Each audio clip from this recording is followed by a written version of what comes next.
దేవునికి స్తోత్రం. హల్లెలూయా. నేను ఆజ్ఞాపించు వాటిని మీరు చేసినారు కదా.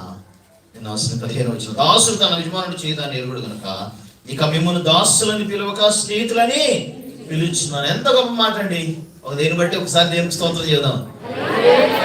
అంటే మన ఫ్రెండ్స్ అంట దేవుడికి. ఏమండి, ఇంకా మనము చూడండి కుమారులు కుమార్తెలు, ఇంకేంటి మనము దేవుడికి స్నేహితులు. ఇంకా ఏంటి చెప్పండి, మీరు ఇంకేమి భయపడాలి, ఇంకెందుకు దిగులు పడాలి, ఇంకెందుకు చింతపడాలి?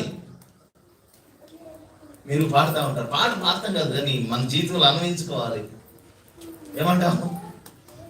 స్నేహితుల గురించి ఒక పాట పాడుతుంది కదా, చిరకాల స్నేహితుడా నా హృదయాల సన్నిహితుడా నా తోడు నీవయ్యా, నీ స్నేహం చాలయ్యా, నా నీడ నీవయ్యా,